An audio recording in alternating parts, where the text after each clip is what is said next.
Hi, thanks for joining me. So, doing a pickups video here today. A lot of cool stuff as usual, some anime and games. For starters, I've been doing really good on watching my anime. So, I was due to pick something up for myself, and if you guys remember, I picked up Oh My Goddess, the OAV series, the first volume. So, I went ahead and picked up volume number 2. This is an Animego release, and this is the original 5-part OAV series. This is the last 2 episodes of it.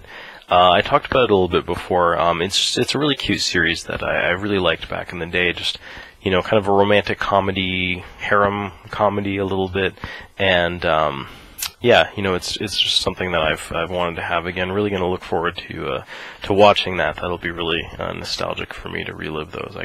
I can't believe it's been so long since I've seen them. Next up, this is going to be giving away some stuff here coming up for my Anime I Watched video, but I picked up the second volume also of Melty Lancer, the animation. This is Omega, and the first volume is Alpha. I'm not going to say anything more about that other than I'll talk about it more in another video. Next up, I guess, in reference to my last video, I was working with my CRT, trying to play some more games on that, trying to get that all set up so that it was really nice for me. And I'll probably have another video on that. But for now, I've been playing some games that I can only play on the CRT, which are light gun shooters. Just, you know, pulled those out of the closet the other day, and I, you know, was playing Project Horned Owl and Elemental Gearbolt, just having a whole lot of fun with those. I've got the Konami gun for them, and it got me wanting to have some other light gun shooters, specifically some that I really enjoyed playing in the arcades. For starters, I picked up Lethal Enforcers 1 and 2 for the PS1. I absolutely loved the first Lethal Enforcers. This was available at arcades near me, and I remember playing it a lot when I was younger. I went over to Fun Spot just this summer, and I played a whole bunch more of this again. I've actually gotten really far in Lethal Enforcers. I don't know if I ever beat it, but the same holds true for the next 2 games here. I've played them all quite a lot. So I do actually have that on the Sega CD, but I don't have the second one, and I definitely wanted, you know, to have this on the PlayStation just to kind of complement the other PlayStation light gun games that I have. The next one being Area 51. This one I just had so much fun playing. I don't know what it is with this. The guys that they turn into aliens, I think some of them, and I don't know. I just sort of like how it gets more and more crazy the further you get in it. One thing I used to do is I would put in quarters for both players, and I would play with 2 guns, John Woo style. I used to just have a lot of fun with those. And the final one here, this is possibly my favorite of the 3, Maximum Force. You know, I'm not gonna pick any particular reason other than maybe this was a little harder for me to track down in the arcade, so whenever I could find a Maximum Force cab, I used to play the heck out of this. Really liked it. Just a lot of fun memories playing those games, so really glad to have those for my CRT here at home. Next up, more spoilers for my Anime That I Watched video, but I got thinking, I was like, you know, isn't there a second season of Cat's Eye coming out really soon? And lo and behold, I hadn't pre-ordered it, and it had already come out just a week or 2 before I started thinking about it. So, not wanting to miss out on that, I just went ahead and grabbed that right away, Cat's Eye Season 2. So, look forward to hearing some more about that in a different video. But I fell into a trap here. You know, those anime purchases were kind of, you know, probably borderline for me holding to my rule, and Right Stuff was having a sale. Those are always dangerous, but I couldn't help myself. They had some stuff that was really good prices that I just literally couldn't pass up. The first of those was a complete chance. I don't know if this happens to you, but you know, you're opening your wallet and you're buying stuff on a sale that maybe you wouldn't normally buy anyway, and you start to want to get a little risky and take a chance. So they had this for a really good deal. It's a full season, 26 episodes, and I just checked the reviews on it, and they were really good. So I have been burned taking chances like this before, but I went ahead and tried out Princess Tutu. It may be that, I was watching Sailor Moon and kind of got into a magical girl, mood or something, but I figured I would just give this one a whirl, and see what it's like. They say it's beautiful, awe-inspiring perfection, very highly recommended, an anime of deep feeling and grand beauty, emotional and triumphant. So, that's a lot of praise, so we'll see how that one turns out. Next up are some things that I've already seen, and I don't know that I was really looking to pick this up, but when I saw it for the price that it was, I couldn't say no. This is one of my favorite groups here. This is by Clamp, Kobato. And, I watched this a little while ago. It's one of those things that it didn't stick in my head a lot. But it reminds me of the sort of a show that is, made by a creator when they're kind of at a more mature period in their, in their art. It doesn't have quite the hook that some of their earlier stuff did, but still, I think, the craft, is good in this. And, it was, if I remember correctly, about a girl. I think it's somewhat supernatural. She's like a ghost or a spirit or an angel or something along those lines. And she has this bottle that she has to fill with wishes. I think it's other people's wishes that she has to grant.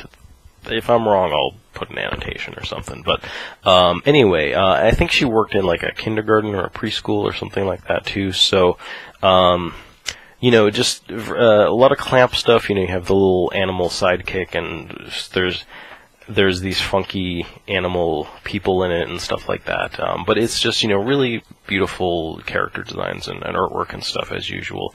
And it was fun. It was a nice Clamp, kind of an understated Clamp series that I definitely didn't want to pass up for a really good deal. Next up is something I was planning on getting anyway. I don't always get things that I liked seeing on disc, even sometimes if I like it a lot, but I try to, those things that I really, really enjoy, I try to go out of my way to pick up. And this one, I've already watched it a couple times on Crunchyroll, and I just figured, it's really going to be fun to have in my collection, and it was on sale. That is Watamote, otherwise known as, I think it's,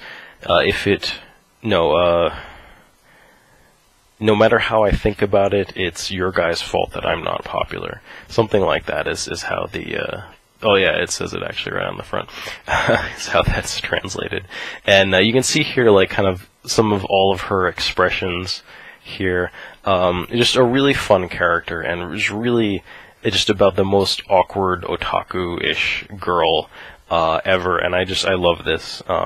It cheers me up, and it makes me laugh, and it's, I don't like saying it makes me cry, but it makes you feel pity and sadness and cuteness, and it's just really wonderful. So very, very happy to have that on Blu-ray. And the last anime pickup here, before I move on to some games, was something I kind of forgot was coming out, but it was pre-ordered, and really glad to have it as soon as it came out. This is Ranma 1/2, the 4th box set. So this is we're over the hump, I guess, because there are, I think, 7 sets that are going to be coming out here. So, we still got another 3 to go, but really looking forward to checking this out. I really liked the 3rd volume, and I am afraid that at some point, things might get a little stale, but that last volume, or last, season was really, really good. So definitely looking forward to checking this one out. 23 restored episodes. So next up, I have some games, and one of the nice things about watching people on YouTube that collect games is that you can be introduced to things that you wouldn't, know about. This is something I had no idea about. I certainly am familiar with the series that it is based on, but I was watching X Corn Muffin X. I remember he was saying if anybody was rich, and wanted to get him a present. He would really like the sequel to this, and I think it has a different name in Japanese. I forget what it is, but I don't know, I'll look it up, I guess. But this is R-Type Command. I picked this up mostly because when I started researching this a little bit, it turns out that this first one was released here, and it's cheap, you know, because it's a PSP game, and people just don't, you know, the PSP is kind of bottomed out right now, so, you know, if you want PSP games, now is definitely the time to pick them up. This was completely affordable. I think I got it new, and it's basically a strategy version of R-Type. So it's R-Type as a tactical strategy RPG, as far as I can tell. I haven't tried playing it yet, but I just thought that was really unique, and I had no idea. I would have just thought this was another R-Type game, which isn't really my favorite shmup series. So big thanks to Joe for bringing that to my attention. And something else that another YouTuber has talked about recently, as actually Kid Shoryuken. I ended up running across these before I saw his video, kind of on my own, because I've been getting into arcade style games, and I've been getting more shmups. There are a few shoot 'em ups now that I really like. I don't know that I'm a fully converted fan, but I'm really liking them, and I'm starting to really get into it. So I decided that Psycho shooters are something that seems like consistently I really like. So I just wanted to see what other stuff they'd done, and I ran across these really cool compilations that they put out on the PlayStation 2. These are, I think, Psycho shooter compilations. This is Shooting Compilation Volume 2, or Shooting Collection. And these are the two Sengoku games, Sengoku Ace and Sengoku Blade. And these are extremely unique, as far as I'm concerned, because they're set in the Sengoku period, so it's like the Japanese Civil War. It's kind of a historical Japanese setting, and these really great character designs. I know this artist, but I'm not going to try to remember their names, so I'll put the link up here. But I've seen them do designs for anime, for doujinshi covers, and all kinds of stuff, and I just love the style to it. It's so cool. There are two games. One is a vertical scrolling shooter, and the other is a horizontal scrolling shooter. I kind of forget which is which. But interestingly enough, if you had to ask me which I liked better, I would probably say vertical scrolling shooter. But when I played these two games, I liked the side-scrolling version better. I liked that game. It's really neat. You're flying around as a little person. You're just fighting in really interesting locations. You're going through old Japanese towns. You're going through by rivers and through the mountains and the woods and stuff. It's just a really fun aesthetic for a shmup. So really enjoying those games. And last up here is the next one in that series, actually. This has on it Soul Divide and Dragon Blaze. Now, these are both really cool, too, and very similarly to the other one. One is a vertical and the other is a side-scrolling shooter. I know that Soul Divide was released here, and I've had my eye on it, but I figured, I don't think Dragon Blaze has ever come out here, so I figured if I was going to pick up Soul Divide, I might as well just get both of these. And, same kind of thing, though. Soul Divide, I think I like a little bit better. You fly around as a person, and you have a close-range attack, you have long-range attacks, and it's fun to play. Dragon Blaze looks cool, too, but it seemed, I don't know if it was, a little hard, or what it was about that I just played it for a little bit, and I was kind of like, I'll probably get into it, but I love the style to it. It does seem like they recycled some assets from some of their other games, which seems pretty common for them to do the Gunbird and Strikers games and that sort of thing. But at any rate, it's a great setting, sort of a fantasy setting again for a shmup, something a little bit different, and I just really like those. Really glad to grab those. The last thing I have to show off here is a piece of hardware, and it was a complete impulse buy. I was at Goodwill, and I ran across this. And it's one of those sort of things that I can't really walk by and not check out and think about really seriously. I'm kind of a sucker for weird controllers.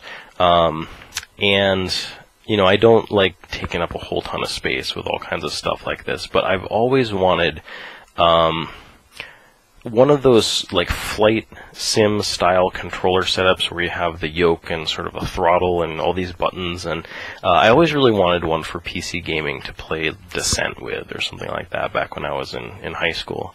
And anyway, I saw this there, and I spent more on it than I really wanted. I think I'm going to sound pretty cheap when I say this, but I spent $20 on this. I kind of wish I'd spent 15, maybe something like that, because really I have no idea. I don't even know if this works or what. But I ran across this. This is Ace Combat 6. This is a Hori stick, the Ace Edge. So you can see here it's kind of got the whole setup. These are both, you know, sort of separate. They're connected by a cable. But you set this up and you use it just with Ace Combat. It seems like the original set of this cost like $150 with like the controller and the game. So I mean, obviously it was a huge savings off of having, you know, picked it up originally. But I'm not much of a flight sim fan. I have, however, been playing what is it called? Air Force Delta. I played that one just a little bit for my North American Dreamcast, you know, collection video, and I did get Air Force Delta Strike, I think, on the PlayStation 2, and I did try that out. It is kind of fun, actually. You know, it didn't suck me in right away, but I do like how it focuses on the characters a little bit more. I think that gives it a little more, you know, meat for me, a little more to keep me playing. But that series is frequently compared to Ace Combat, so I'm definitely going to pick up a copy of that for the 360 and give that a try. I figure, you know, total, I think the game goes for around $15 or less. So I did find it at my the GameStop kind of across the road from that Goodwill, and they did have it for, it was about $15, but the case was in horrible shape. So I'm going to pick up another copy of that and give it a shot. I'll let you guys know if it's any fun. But anyway, those are my pickups. I hope you enjoyed checking these out, and I hope you'll join me again next time for more anime and video game related videos. Thanks so much for watching.